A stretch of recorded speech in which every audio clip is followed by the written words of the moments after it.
I'll be teaching the class 12 topic, an imperial capital, Vijayanagar. Vijayanagar basically was the South Indian city and the empire also,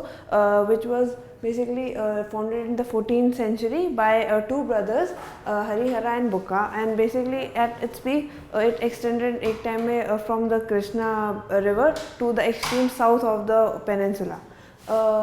Discovery of Hampi. Hampi basically was discovered by in 1800 by Colonel Colin Mackenzie. He was basically an engineer, and by the time he had discovered the ruins, also eventually in the following years there were like people who were photographing and the monuments, and also there were like other people analyzing the inscriptions, which was basically, and also they were trying to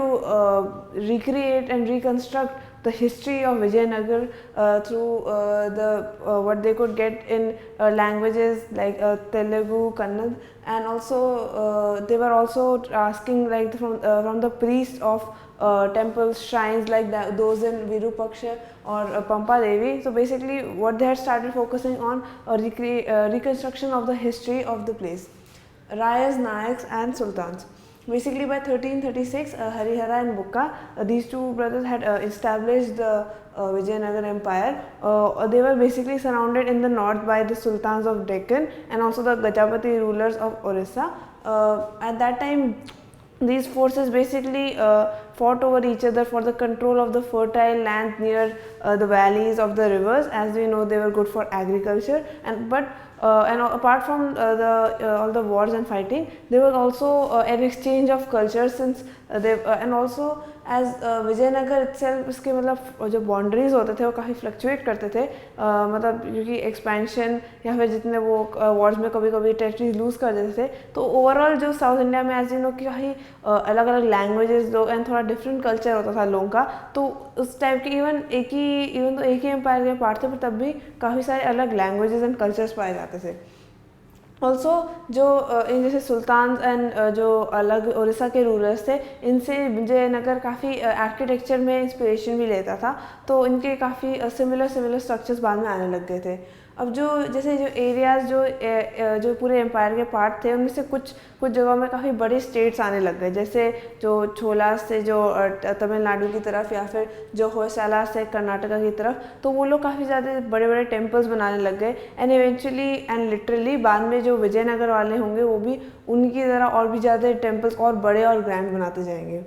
अब since उस time में जो army होती थी तो बहुत ज़्यादा cavalry पे डिपेंड करती थी, बेसिकली जो हॉर्स के ऊपर जो फाइटर्स होते थे उन पे डिपेंड करती थी, तो इसलिए हॉर्सेस स्पेसिफिकली बहुत इंपॉर्टेंट होते थे आर्मी के लिए. तो जो मेनली उस टाइम में horses Arabia and even central Asia से इम्पोर्ट किए जाते थे, तो काफ़ी सारे लोगों का ट्रेड उस पर डिपेंड करता था. एंड मोर और लेस में सबसे ज़्यादा प्रोमिनेंट थे जो अरब हॉर्स ट्रेडर्स थे वो लोग, बट ऑल्सो इवन लोकल में भी जो कुदराई चेतीस कहते थे वो वाले लोकल हॉर्स ट्रेडर्स भी हुआ करते थे. बाय 1498 उस टाइम में पोर्चुगीज़ भी जो आए थे, उस टाइम में उन लोगों के पास सुपीरियर टेक्नोलॉजी, मिलिट्री और इवन साइंटिफिक वाले ज़्यादा स्किल्स थे, तो वो लोग भी इस बाद में इस वॉलेटाइल सदर्न रीजन में वो लोग भी काफ़ी एक इम्पॉर्टेंट स्ट्रॉन्ग फोर्स की तरह इमर्ज हुए. अब जो मेनली जो विजयनगर मार्केट था, उसमें बेसिकली स्पाइसेस एंड ज्वेलरी काफ़ी मतलब बहुत एक प्रेस्टिजियस गुड्स वो सब कंसिडर किए जाते थे. एज यू नो कि साउथ इंडिया जो वहाँ उनके भी बहुत सारे ट्रेड लिंक्स थ्रू सी ये सब और जगहों जैसे even to some parts of Europe and West Asia वहाँ तक भी थे, तो वहाँ पे इन लोगों के मार्केट भी ऑब्वियसली बहुत ज़्यादा मतलब प्रॉस्पेरिटी के कंट्रीब्यूटर्स थे, काफ़ी सारा जो बाहर से जो एक्सचेंज आता था वो काफ़ी सारा मतलब जो सिटी के वेल्थ में जाया करता था.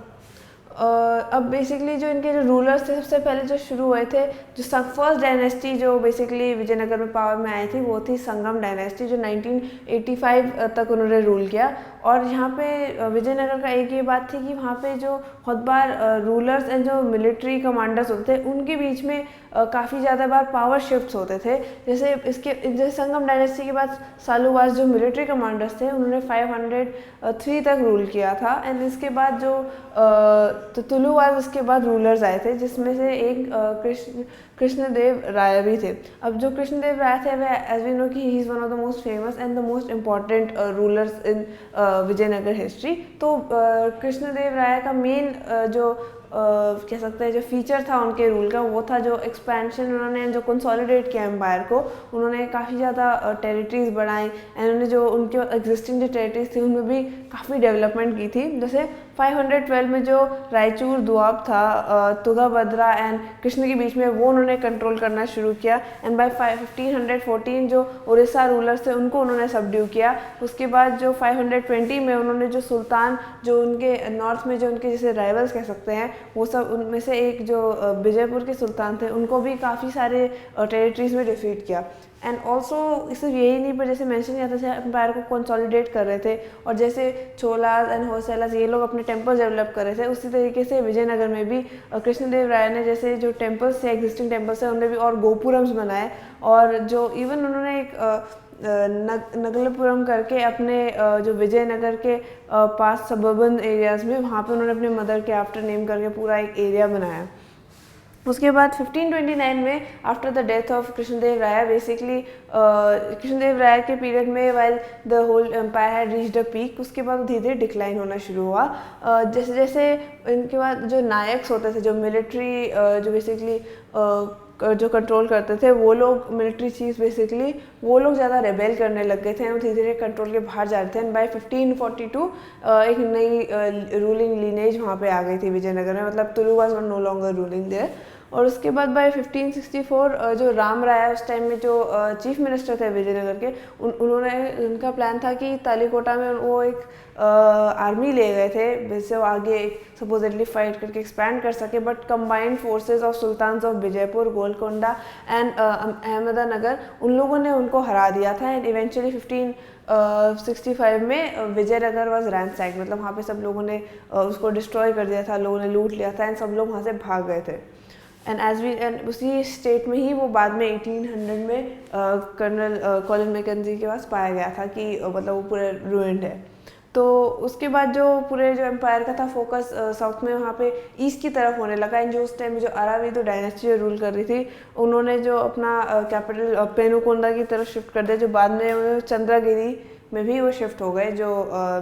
तिरुपति के पास है। अब उस टाइम में ऐसा नहीं था कि इवन तो सुल्तान जो से उनके वजह से डाउनफॉल हुआ था एम्पायर का, बट ऐसा नहीं था कि हमेशा ये लोग सिर्फ एक दूसरे के अगेंस्ट ही होते थे। काफ़ी बार since political and overall stability के लिए उस रीजन में ये लोग चाहते थे कि एक दूसरे का जो ट्रांजिशन होता था ऑफ द एम्पायर वो बहुत ईजीली हो जाए। जैसे बहुत बार जो रायर्स होते थे वो लोग प्रेफर करते थे कि इवन जो सुल्तान जन में भी जैसे कोई नया सक्सेसर आए तो बहुत ही ईजी ट्रांजिशन हो जाए एंड मतलब कोई चेंजेस ना हो। इवन जैसे कृष्णदेव राय भी, उन्होंने भी ये इंश्योर किया था कि सुल्तान में भी जो सक्सेशन हो रहा है वो बहुत स्मूथली हो, तो इसलिए उन्होंने अपने आप को एस्टैब्लिशर ऑफ द यवन एम्पायर भी कहते हैं। उसी तरीके से सिमिलरली वाइस वर्सा जो सुल्तान थे वो भी ये चीज़ इंश्योर करना चाहते थे, बट क्योंकि राम राय ने कोशिश की थी कि वो सुल्तान को एक दूसरे के अगेंस्ट टर्न कर दे, तो उसी केस में फाइनली सब लोगों ने कंबाइन करके अपनी फोर्सेस को उन्हें तलीकोटा में डिफीट कर दिया है। अब जो नायक्स होते थे they were mainly the military chiefs, जो काफ़ी बार एक जगह से दूसरी जगह जाते थे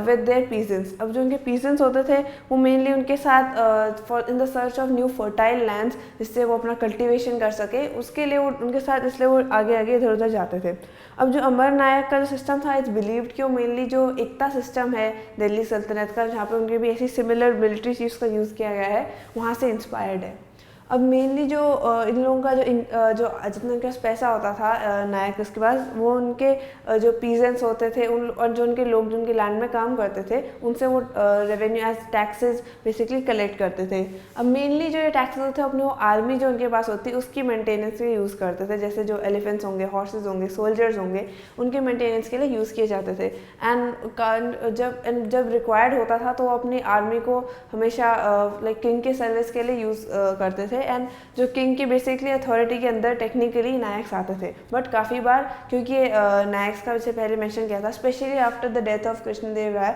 तो काफ़ी बार रेबेल करते थे, तो इसलिए बहुत बार उन्हें मिलिट्री फोर्स से ही सबड्यू करना पड़ता था। एंड बहुत बार ये भी था कि जैसे जो जो इनके टैक्सेस होते थे वो काफ़ी बार इरिगेशन या फिर जो टेम्पल के डेवलपमेंट में, जो मैंने मेंशन किया कि बहुत इंपॉर्टेंट है वहाँ पे, तो उसके लिए भी वो लगाया करते थे पैसे। एंड ऑल्सो जो as a show of control of the king, तो वो लोग उन लोगों को बहुत बार जो इधर एक जगह से दूसरी जगह में शिफ्ट भी किया करते थे in order to demonstrate their powers. And in return काफ़ी जो ये नायक्स होते थे वो एक सर्टेन ट्रिब्यूट अपने किंग को पे करते थे, and despite all the upheavals वो टेक्निकली किंग के अंडर आते थे। बाय 17th सेंचुरी जो पावरफुल ज़्यादा नायक्स थे, एज वी नो कि after the death of Krishnadeva Raya जो विजयनगर एम्पायर की जो पावर डिक्लाइन हो गई थी, तो उसके बाद इन लोगों ने अपने खुद के स्टेट्स एंड उन्होंने अपने किंगडम्स इस्टेब्लिश करने शुरू कर दिए थे।